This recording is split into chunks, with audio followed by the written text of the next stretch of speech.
Assalamualaikum warahmatullahi wabarakatuh. Selamat pagi anak-anakku. Sebelum pelajaran dimulai, marilah kita berdoa dahulu supaya ilmu yang kita pelajari bisa bermanfaat. Amin. Berdoa dimulai. A'udzu billahi minasyaitonir rajim. Bismillahirrahmanirrahim. Alhamdulillahi rabbil alamin. Arrahmanir rahim. Maliki yaumiddin. Iyyaka na'budu wa iyyaka nasta'in. Ihdinas shiratal mustaqim. Shiratal ladzina an'amta 'alaihim khairil maghdubi 'alaihim waladdallin. Amin. Bismillahirrahmanirrahim. Raditu billahi rabba wa bil islami dina wa bi Muhammadin nabiyyan wa rasula.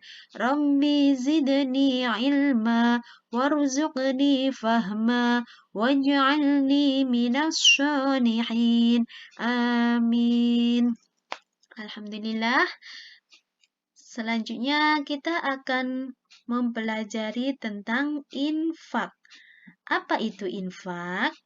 Nah, di sini pengertian dari infak menurut bahasa adalah kata infak berasal dari bahasa Arab yaitu nafaqah yang berarti membelanjakan atau menafkahkan. Sedangkan menurut istilah, kata infak adalah menafkahkan atau membelanjakan sebagian harta benda yang dimiliki di jalan yang diridhoi Allah Subhanahu wa Ta'ala. Nah, jadi Allah itu memberikan rezeki kepada umatnya itu berbeda-beda. Nah, seandainya Allah itu memberi rezeki yang sangat cukup bahkan berlebih, alangkah baiknya kita menginfakkan sebagian harta kita untuk ke jalan Allah. Ya, bisa untuk pembangunan masjid, bisa juga untuk fakir miskin, bisa juga untuk anak yatim, bahkan juga bisa untuk keluarga. Itu adalah salah satu infak. Di dalam Al-Quran surat Al-Imran ayat 92 yang berbunyi, A'udzu billahi minasyaitonir rajim. Bismillahirrahmanirrahim. Lan tanalul birra hatta tunfiqu mimma tuhibbun wa ma tunfiqu min syai'in fa innallaha bihi alim. Yang artinya, kamu tidak akan memperoleh kebajikan sebelum kamu menginfakkan sebagian harta yang kamu cintai. Dan apapun yang kamu infakkan tentang hal itu, sungguh Allah Maha mengetahui. Quran Surat Al-Imran ayat 92. Nah, infak itu sudah ada dalilnya. Di sini dijelaskan bahwa infak itu di dalam surat Al-Imran dijelaskan seperti yang saya bacakan tadi. Selanjutnya, dalil tentang hadis infak, yaitu riwayat Muslim yang berbunyi A'udzubillahi minasyaitonirrajim. Bismillahirrahmanirrahim. Anfiq ya bani Adam yunfiq 'alaik. Riwayat Muslim yang artinya berinfaklah wahai anak Adam maka engkau akan dibalas. Nah, sedikit harta yang kamu infakkan insya Allah akan dibalas oleh Allah berlipat-lipat ganda. 1000 bahkan akan menjadi 1 juta. Wallahu a'lam. Karena Allah itu maha kaya. Selanjutnya hukum infak. Hukum infak itu ada beberapa hukum. Yang pertama, hukum infak yang wajib. Apa itu wajib? Nah, wajib adalah jika kita melakukan akan mendapatkan pahala. Jika kita meninggalkan, kita akan mendapatkan dosa. Itu wajib. Contoh dari infak wajib. Yang pertama, membayar zakat. Nah, setiap tahun kita diwajibkan untuk membayar zakat. Baik zakat fitrah maupun zakat mal. Itu adalah infak wajib yang harus kita penuhi. Yang kedua, membayar mahar pengantin. Bagi orang yang mau menikah, yang laki-laki itu wajib membayar mahar pengantin kepada perempuan. Itu wajib hukumnya. Yang ketiga, menafkahi istri. Nah, ini bagi ayah. Ya, bagi suami itu wajib menafkahi istrinya. Karena apa? Karena kalau tidak dinafkahi, nah, dari mana dia akan makan? Dari mana dia akan berpakaian, mencari pakaian yang baik, yang layak? Dari mana dia akan menyekolahkan anaknya? Itu salah satu infak yang wajib dipenuhi oleh suami. Kemudian yang keempat, menafkahi istri yang ditalak dan masih dalam waktu iddah. Nah, ini istri yang sudah cerai, itu pun tetap harus dinafkahi sebelum waktu iddah itu selesai. Ya, sebelum masa iddah itu selesai, si istri yang sudah ditalak tadi harus tetap wajib. Tidak boleh kalau tidak. Wajib tetap diinfak. Ya, tetap dinafkahi. Kemudian yang kedua adalah infak sunnah. Apa itu sunnah? Sunnah adalah perkara yang jika kita lakukan itu akan mendapatkan pahala. Jika tidak kita lakukan, tidak akan mendapatkan pahala. Tidak apa-apa juga tidak berdosa. Contoh dari infak sunnah. Yang pertama, infak untuk perjuangan di jalan Allah. Salah satunya, kita berinfak untuk pengajian. Nah, itu ya, mengisi kotak amal itu salah satu infak untuk perjuangan di jalan Allah. Kemudian yang kedua, infak untuk kepentingan umum. Ada pembangunan masjid. Kita memberikan sebagian harta kita untuk pembangunan masjid itu salah satu infak untuk kepentingan umum. Kemudian yang ketiga adalah infak untuk menolong musibah. Jika ada saudara kita yang tertimpa musibah dan kita mempunyai kelebihan harta, kita sunnah untuk menginfakkan itu, ya. Itu salah satu contoh tentang infak sunnah. Selanjutnya, yang nomor 3 adalah infak mubah. Apa itu mubah? Mubah adalah perkara yang boleh kita kerjakan, juga boleh tidak kita kerjakan. Itu adalah mubah. Mubah boleh dikerjakan, tidak ada kedosaan ya, tidak ada larangan untuk melakukan hal itu. Contoh dari infak mubah yaitu hadiah. Dalam contohnya hadiah itu ada teman kalian yang sedang ulang tahun, kalian memberikan hadiah. Itu sebenarnya tidak dianjurkan ya, tapi itu bisa menjadi infak mubah. Ada juga hibah ya, dan lain-lain. Yang keempat adalah infak haram. Apa itu haram? Haram adalah perkara yang jika kita lakukan, itu justru akan mendapatkan dosa. Tapi kalau tidak kita lakukan, akan mendapatkan pahala.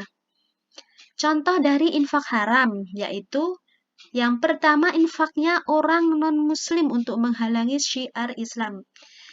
Ya, kalau ada orang yang bukan Islam itu memberikan hartanya kepada kita, tapi dengan syarat, kamu saya beri harta ini, tapi kamu bubarkan pengajian yang ada di sana. Nah, itu salah satu infak yang haram. Ya, kita tidak boleh menerimanya. Yang kedua, infak bukan karena Allah. Nah, infak seperti contoh ya, berinfak hanya untuk pamer. Nah, tuh berinfak hanya untuk kesombongan dirinya. Itu juga infak yang haram. Selanjutnya, infak harus memenuhi rukun-rukun tertentu, yaitu yang pertama, pemberi infak. Nah, dalam rukun-rukun infak ini ada 4. Yang pertama adalah pemberi infak yang biasa disebut dengan mufik. Tuh, yang kedua penerima infak disebut dengan munfak lahu. Yang ketiga barang yang diinfakkan. Ada barang yang diinfakkan.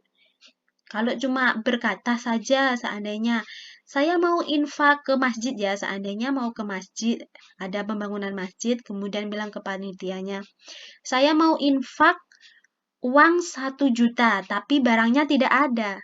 Itu bukan termasuk infak.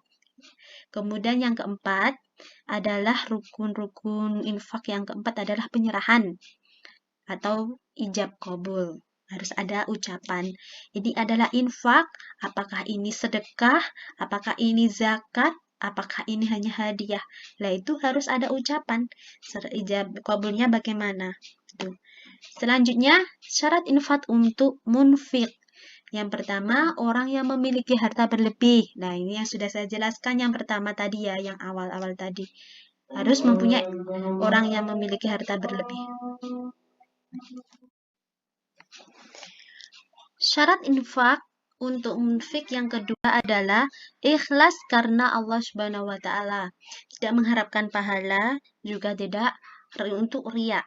Yang ketiga, tidak menyebut-nyebut infak yang telah diberikan. Nah, berarti kalau kita infak itu tidak perlu disebut-sebut. Saya sudah berinfak di sana berapa itu tidak perlu disebut-sebut. Kemudian yang keempat, tidak menyakiti orang yang menerimanya. Nah, di sini ini sangat harus berhati-hati ya. Contohnya, saya beri uang segini sebagai infak saya karena kamu orang miskin. Lah, itu tidak boleh itu. Kemudian syarat yang diinfaki barangnya, barang yang harus diinfaki itu yang pertama harta yang boleh ditasarufkan. Nah, ini harus. Kemudian yang kedua terpilih. Ketiga, harta yang diperjualbelikan. Keempat, orang yang sah pemiliknya. 5, sah menerimanya. 6, tanpa adanya pengganti. Selanjutnya, di sini adalah infak yang mempunyai manfaat terus-menerus adalah amal jariah. Ini adalah tata cara infak. Berupa tanah atau bangunan yang dimanfaatkan untuk kepentingan umum. Contoh, madrasah atau sekolah, masjid, musola, rumah sakit, jalan, serta kepentingan lain di jalan Allah. Golongan penerima infak. Yang pertama, ini ada urutan-urutannya yang harus kita infaki jika kita mempunyai harta yang lebih. Yang pertama adalah orang tua. Kedua adalah saudara terdekat atau keluarga. 3, anak-anak yatim. 4, fakir miskin. 5, orang yang sedang perjalanan atau musafir. Itu sebaiknya kita infak. Kalau punya harta yang berlebih ya. Keutamaan memberikan suatu barang atau harta berupa infak sebaiknya diurutkan sebagaimana urutan prioritas sesuai dengan perintah Allah Subhanahu wa taala dalam Al-Qur'an surat Al-Baqarah ayat 215. Itu seperti yang diterangkan tadi. Selanjutnya tata cara infak. Kedua golongan yang tidak berhak menerima infak. Nah, untuk tata cara infak adalah golongan yang tidak berhak menerima infak itu yang pertama orang kaya. Kedua, orang yang masih mampu bekerja. Nah, kalau masih mampu bekerja, alangkah baiknya kita tidak berinfak kepada orang tersebut. Lebih baik kita infakkan uang kita untuk keluarga kita, untuk orang tua kita, atau untuk anak yatim, fakir miskin, seperti itu ya. Kemudian yang ketiga, pembangunan fasilitas umum yang sudah mewah.